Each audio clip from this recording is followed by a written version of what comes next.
কাজ হচ্ছে মোটামুটি ভিডিও এডিটিং, আপনার মেইন প্রায়োরিটি ভিডিও এডিটিং। আমাদের সব সময় কিন্তু আরজিবি ভালো লাগে না, মাঝে মধ্যে মনে হয় যে না আমরা একটু অফ করে রাখবো। ক্যাসিং এর কিন্তু বাটনের মাধ্যমে কিন্তু এটা চেঞ্জ। এই মনিটরটি যারা মনে করেন যে গ্রাফিক্স রিলেটেড কাজগুলো করবেন, অ্যাকুরেট কালার দরকার, তাদের জন্য মনিটরটি অনেক ভালো একটি মনিটর। আসসালামু আলাইকুম ভিউয়ার্স, আশা করছি আপনারা সুস্থ আছেন। আলহামদুলিল্লাহ আমিও অনেক বেশি ভালো আছি। যে যেখান থেকে ভিডিওটি দেখছেন সবাইকে ওয়েলকাম জানাচ্ছি নতুন একটি ভিডিওতে। আমি মোহাম্মদ মেহেদি হাসান, আমার পাশে আছে হিমেল ভাই।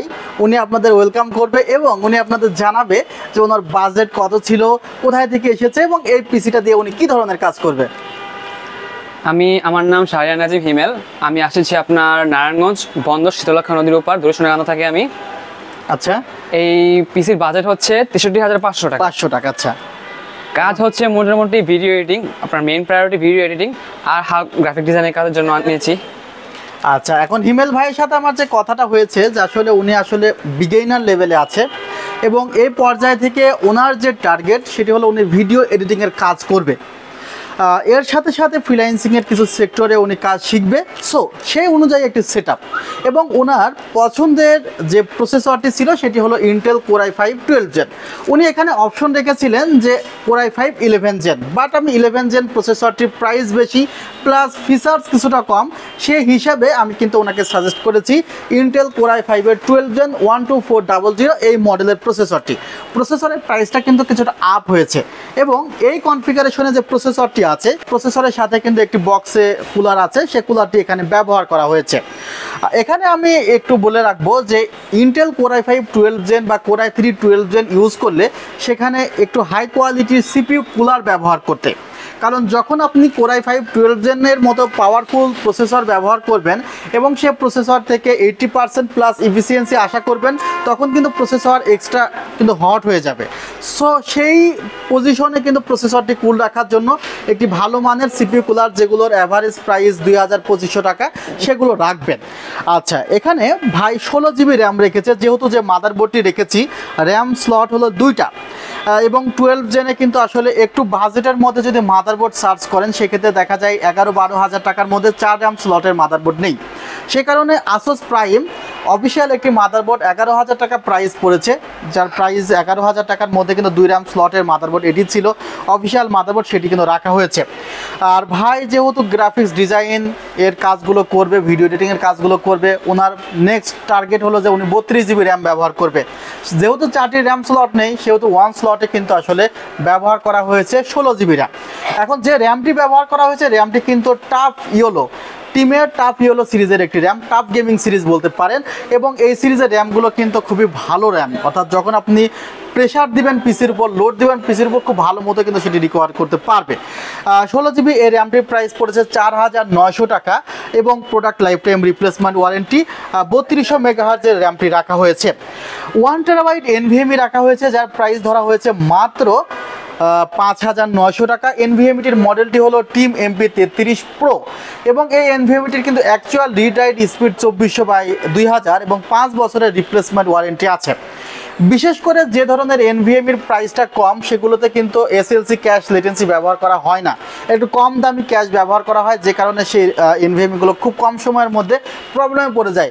অনেক সময় আমরা স্পিড দেখে কিন্তু আসলে NVMe কিনে থাকি বা প্রাইস কম দেখে NVMe কিনে থাকি, সেক্ষেত্রে আমাদের পরবর্তীতে সাফার হতে হয়। তো এই যে NVMe MP33 প্রো, এখানে SLC ক্যাশ লেটেন্সি ব্যবহার করা হয়েছে, SLC ক্যাশ ব্যবহার করা হয়েছে, সেই কারণে কিন্তু এই NVMeগুলো বেশি লাস্টিং করে। যেখানে দেখবেন SLC ক্যাশ ব্যবহার করা হয় ফ্ল্যাশ মেমোরি হিসাবে, সেক্ষেত্রে সেই NVMeগুলোর প্রাইসটা খানিকটা বেশি হয় বা SSDগুলোর প্রাইসটা খানিকটা বেশি হয় এবং সেগুলো টেকসই বেশি হয়, সেটি রাখা হয়েছে। 5 বছরের রিপ্লেসমেন্ট ওয়ারেন্টি আছে। যে পাওয়ার সাপ্লাইটি রাখা হয়েছে সেটা হলো Gamdiasের অরা 550 ওয়াটের একটি পাওয়ার সাপ্লাই, যার প্রাইস ধরা হয়েছে প্রাইস ধরা হয়েছে 3,300 টাকা। 2 বছরের রিপ্লেসমেন্ট ওয়ারেন্টি আছে। ক্যাসিংটির কথা একটু আলাদাভাবে বলি যে অনেক ক্যাসিং আছে যে ক্যাসিংগুলো আমরা মনে করি যে আমরা ইচ্ছা মতো কালার চেঞ্জ করব, সেটি কিন্তু করতে পারবো। ক্যাসিংটির প্রাইস হলো 4000 টাকা এবং এই ক্যাসিংটি যদি আমি মনে করি ফ্যানগুলো বন্ধ রাখবো, সেটিও কিন্তু বন্ধ রাখা যায় এবং অটোমেটিকলি কিন্তু কাজগুলো করবে। দেখতে পারতেছেন এই সময় ফ্যানগুলো আসলে বন্ধ আছে, সরি ফ্যানগুলো চলতেছে বাট লাইটগুলো বন্ধ আছে, এতে কিন্তু এনার্জি সেভিংও হয়।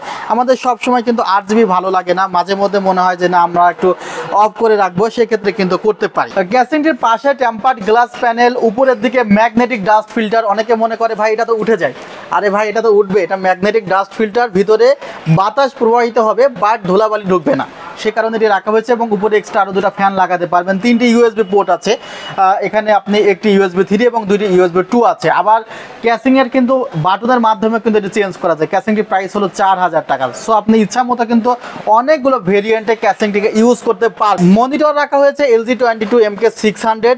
এই মনিটরটি যারা মনে করেন যে গ্রাফিক্স রিলেটেড কাজগুলো করবেন, অ্যাকুরেট কালার দরকার, তাদের জন্য মনিটরটি অনেক ভালো একটি মনিটর। 14000 টাকার মধ্যে এই মনিটরটি আপনি অ্যাপসের মাধ্যমে কন্ট্রোল করতে পারবেন। আমি এর আগেও আমার রিভিউতে জানিয়েছি যে মনিটরটি বাজেট মনিটর হিসেবে অনেক ভালো একটি মনিটর এবং LG নিজেই তাদের প্যানেল তৈরি করে। সো প্যানেল কোয়ালিটি অনেক ভালো। 75 হার্টজ রিফ্রেশ রেটের মনিটর, 5 মিলিসেকেন্ড রেসপন্স টাইম, 2টা HDMI আউটপুট আছে, একটি VGA আউটপুট আছে এই মনিটরটিতে। এবং যে শেপটি দেখতে পাচ্ছেন স্ট্যান্ডার্ড, এটিও কিন্তু খুব ইউনিক একটি শেপ। সো এই কারণেও কিন্তু অনেকে মনিটরটি চুজ করে থাকে। আর বিশেষ করে LG মনিটরটি তার আউটপুটের জন্যই বেশিরভাগ মানুষ চুজ করে। বেশিরভাগ মানুষ কিন্তু এর যে পাশের ফ্রেম এগুলোর দিকে নজর দেয় না, কারণ 8 8.5-এর মধ্যে হোয়াইট কালার খুব সুন্দর মনিটর আছে, বাট কেউ যখন 14000 টাকা এখানে কস্টিং করবে, সেখানে সে এখান থেকে ভালো একটা আউটপুট অবশ্যই প্রত্যাশা করবে। 3 বছরের রিপ্লেসমেন্ট ওয়ারেন্টি আছে। ছোট্ট একটি স্পিকার আছে, 500 টাকা মূল্যের মধ্যে স্পিকারটি রাখা হয়েছে হ্যাবিটের। আর হ্যাবিটেরই কিবোর্ড মাউস রাখা হয়েছে 800 টাকা মূল্যের, এটাতেও কিন্তু 1 বছরের ওয়ারেন্টি আছে। একটি কথা আমি বলে নিই, আপনারা যারা ভিডিও দেখছেন, এই মনিটরটি বা পিসি হয়তো বা উনি নিয়ে যেয়ে বক্সটি ফেলে দিতে পারে। সেক্ষেত্রে ওনার যেটি হবে যে মনিটরের বক্সটি যদি উনি ফেলে দেয়, বা আপনারা যারা পিসির মনিটর ইউজ করতেছেন, মনিটরের বক্স ফেলবেন না। মনিটরের ককশিট সহ ভিতরে যে ফোম থাকে সেটা সহ সুন্দর করে যত্ন করে 3টা বছর রাখবেন। কারণ এই যে ওয়ারেন্টি পিরিয়ডে আপনারা যখন আসবেন, সাথে কিন্তু বক্সটা আনতে হবে। মনিটরের বক্সের কথা বলছি, অন্য কিছু না। এই এক্সেসরিজের কোনো বক্স লাগবে না, কারণ এই মনিটরটা বক্সের মধ্যে যদি ভালো মতো না থাকে, এটা নিরাপদে থাকবে না, কারণ এটা ভেঙে যেতে পারে। মনিটরটা ভাঙা জিনিস, এটা প্যানেলটা ভেঙে গেলে এটার কোনো দাম নেই। সো মনিটরের বক্স রাখবেন, অবশ্যই মনিটরের বক্স ককশিট সহ রাখবেন, এটা আপনাদের কাছে রিকোয়েস্ট। আর ক্যাসিং যারা কুরিয়ারে নেবেন, ক্যাসিংয়েরও কিন্তু একটা বক্স আপনাদের দেওয়া হয়। ক্যাসিংয়ের বক্সের মধ্যে ফোম থাকে, আপনারা সেটাও যত্ন করে রাখবেন, কারণ কুরিয়ারে পাঠানো লাগতে পারে আমার কাছে, সমস্যা হতে পারে। সমস্যা হলে কি পাঠাবেন কিভাবে? নিশ্চয়ই শুধু এই ক্যাসিংটা পাঠাবেন না, কুরিয়ারে নিবেও না। আপনার নিজে একটি ক্যাসিংয়ের বক্স বানাবেন, সেটা অতটা ভালো হবে না। সো এই বক্সটাও ভালো করে যত্ন করে রাখবেন, কারণ ওয়ারেন্টি পিরিয়ডের মধ্যে সমস্যা হলে আপনার আশা লাগতে পারে, সেক্ষেত্রে আপনার সুবিধা হবে। আর টোটাল সেট আপটা আসলে সাজিয়েছি 63500 টাকার মধ্যে। আমার মনে হয়েছে যে বর্তমান প্রাইস অনুসারে 5700G'র চেয়ে এই কনফিগারটি অনেক অনেক বেশি ভালো হয়েছে। হ্যাঁ, ইন্টেল Core i5 12 জেন দিয়ে 40-এর নিচে পিসি বিল্ড করা যেত। সেক্ষেত্রে উনি যদি NVMe 256GB নিত, 8GB র্যাম নিত, ক্যাসিংটা উনি যদি একটু কম দামের মধ্যে নিত, পাওয়ার সাপ্লাইটা যদি 1200-1300 টাকার মধ্যে নিত, কত কমের মধ্যেই তো পিসি হতো। বাট যখন আপনি বাজেট কস্টিং করবেন, তখন অবশ্যই ভালো কিছু ফিডব্যাক আশা করবেন। আমার কাছে মনে হয়েছে বাজেট অনুসারে এই কনফিগারটি অনেক ভালো। অনেকেই প্রত্যাশা করেছিলেন এই বাজেটের মধ্যে একটি সেটআপের ভিডিও দেওয়ার। সো হিমেল ভাইয়ের সেটআপটি নিয়ে আমি ভিডিও করলাম। ভিউয়ার্স, আমি হিমেল ভাইয়ের কাছ থেকে বিদায় নিচ্ছি। আপনার কেমন লেগেছে আমার দর্শকদের উদ্দেশ্যে জানিয়ে যদি ভিডিওটি শেষ করতাম। আসলে মতামতের দিক দিয়ে খুব ভালো লেগেছে। এখানে আসছি, ভাইয়ের ভিডিও দেখে আমি এখানে আসছি। আসার পরে কনফিগারেশন ভাইকে বললাম, ভাইয়া বাজেটের মধ্যে একটা পারফেক্ট একটা সেটআপ দিয়ে দিছে আমাকে। আচ্ছা, ঠিক আছে, সবাই হিমেল ভাইয়ের জন্য দোয়া করবেন। আল্লাহ হাফিজ, আসসালামু আলাইকুম রহমতুল্লাহ।